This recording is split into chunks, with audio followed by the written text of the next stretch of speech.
The presence. Orchestrated by purity. You think Satan is not smart? He saw that Job was hedged by God on every side. Nothing could harm him. And he went to provoke the guy. It didn't work. Use his wife. Curse God. If you break the hedge, the serpent will bite. Most of us use impurity to break the hedge. Your business would have been intact until you became creative about carrying women to go and sleep with them in other country. Your family would have remained intact until you deployed intelligence on how to change figures in the office. And you didn't know what you were doing was breaking the hedge. And then the glory that covered your life, that brought protection, that brought honor, suddenly lifts and you discover you are naked. Was that not the case of Adam? Carried God's glory, carried God's presence until he rebelled. Power of purity. Number 2, it attracts favor. Daniel chapter 1 verse 8 to 9. It's not everything you achieve by men laying hands on you. There are certain things that principles provoke. But Daniel proposed in his heart that he will not defy himself with the portion of the king's meat, nor the wine which they drank. Therefore, he requested of the eunuch that he might not defy himself. See the implication, next verse. Now God brought Daniel into favor and tender love with the eunuch. You refuse defilement. It will look like a disadvantage for a while, but over time, what favor will provoke will be more than what you would have achieved for yourself using human intelligence. Genesis 39 verse 2 to 9. Look at Joseph. The Bible said in Romans 15 verse 4, the things that were written aforetime, they were written for our learning, so that we through patience and comfort of the scriptures might have hope. Look at the things written aforetime. And the Lord was with Joseph. You will see why God was with Joseph. It was purity.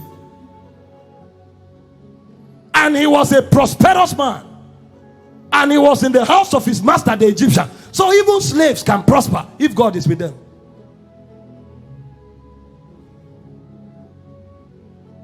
And his master saw that the Lord was with him, and that the Lord has made all that he did to prosper in his hands. Because of God's presence, he was promoted. And Joseph found grace, which is also favor, in his sight. And he served him, and he made him overseer over his house. In all that is his house, he put in his hand. But why did he have this kind of favor? You will see that in verse 9. And it came to pass, from that time, he was made overseer in his house, and over all that he had, that the Lord blessed the Egyptian's house for Joseph's sake, and the blessings of the Lord was upon all that he had in his house and in the field. And he left all that he had in Joseph's hand, and he knew not aught he had, save the bread which he eat. And Joseph was a goodly person and well favored. So the master didn't even know his wealth. All he knew was food was there to eat. Joseph was in charge of everything. And he said Joseph was well favored. He was favored to the degree that he was promoted to be an overseer. But what was at the foundation? We will now see why he was so favored. Verse 8 and 9. Go to verse 7.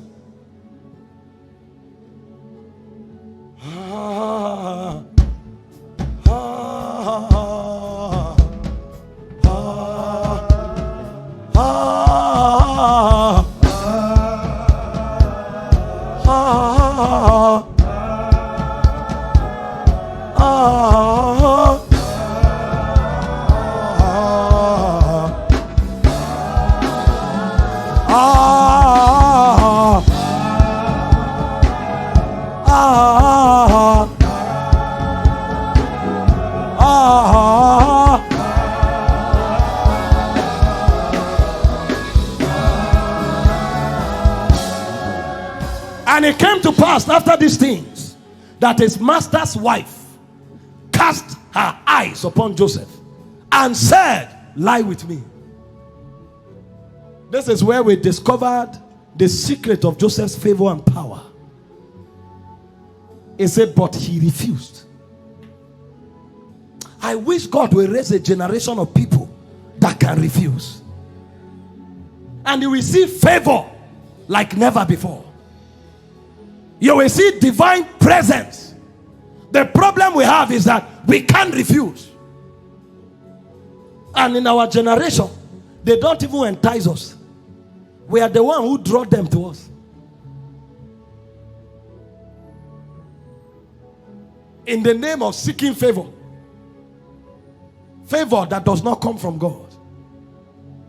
He refused and said unto his master's wife, behold, my master wotted not what is with me in the house, and he had committed all that he had to my hands.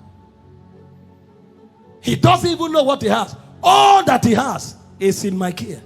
I'm the one who tells him his worth. He said, therefore, is none greater in this house than I. Neither had he kept back anything from me but thee, because thou art his wife. How then can I do this great wickedness and sin against God? He was a pure man. The woman accused him in an undeniable fashion because he cut his shirt. It looked as if purity was a disadvantage. And the guy spent 2 years in prison. But what we saw eventually was that those 2 years took him where his lifetime outside purity would never have taken him. The Bible said until the time that his word came. It said the word of the Lord tried him. The king sent for to lose him. Even the ruler of the people. He made him lord of his house. He had gone beyond Potiphar. Where God took him to, even Potiphar couldn't approach. You are not losing by being pure. You stand your ground for God and see the testimonies your life will command. Purity attracts favor, and not just favor, favor that brings promotion. Daniel was promoted. Joseph was promoted. You will be promoted. Number 3, purity releases spiritual power and authority. You saw already 2 Timothy 2:21. If any man purges himself, not if an apostle, not if a prophet. It's not about an office. You can occupy an office. If you are not pure, you will face reproach. If a man therefore purges himself from these things, he shall be a vessel unto honor, sanctified, and meet for the master's use, prepared for every good works. Prepared for every good work. That's authority. I showed you already. Psalm 24 verse 3 to 5. Who shall stand in the mountains of God? Who shall stand upon his holy hills? Who is that person? It's not an apostle. It's not a prophet. It is him that is of a clean hands, of a pure heart, who has not lifted his soul in vanity, nor sworn deceitfully. You will wield power if you live pure. God is not a respecter of persons. You live pure, you will see power. And power is not just for preaching. The covering that your children requires is sponsored by power. The prosperity that your family needs is sponsored by power. The preservation that you require is sponsored by power. Not self-power, power of the Spirit. Because God is not doing business with your power. He's doing business with the power of the Holy Ghost. That's why he says it's not by power or by might. So it's not by what you have. It's by the Spirit. But the way you access Spirit power is by walking pure. Don't let any Satan deceive you. Now if you fall, you ask for forgiveness, you'll be forgiven. Yes, you will, but you remain a child. And the heir that remains a child is not different from a servant. Fight to live holy. The power of purity. Number one, it provokes access and sustenance of divine presence. Number two, it attracts divine favor that brings promotion. Number three, it releases spiritual power and authority. Number four, it sharpens spiritual discernment. When a man does not live pure, everything he sees is contaminated. So he can't discern anymore. He can't separate between what is good or bad. The Bible said in Titus 1:15, it said, to the pure, all things are pure. So a pure man can see from the realm of God. To the pure, all things are pure. But to them that are defiled and unbelieving, nothing pure. Even their mind and conscience is defiled. So they can't walk in discernment. You find Christians who are confused every day. They can't pick God's thoughts. They can't pick God's position. It's because their inner man is defiled. And so the lenses to see is corrupt.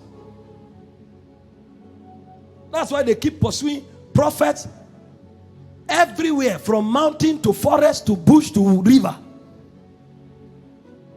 Whereas Jesus said, my sheep heareth my voice. How come you can't hear? Because you can't see God. It's those who are pure in heart that can see God. They are the one who can discern God's perspective. It says strong meat belongs to them. Hebrews 5:14. Who by reason of use have exercised their senses. I'm giving you strong meat here.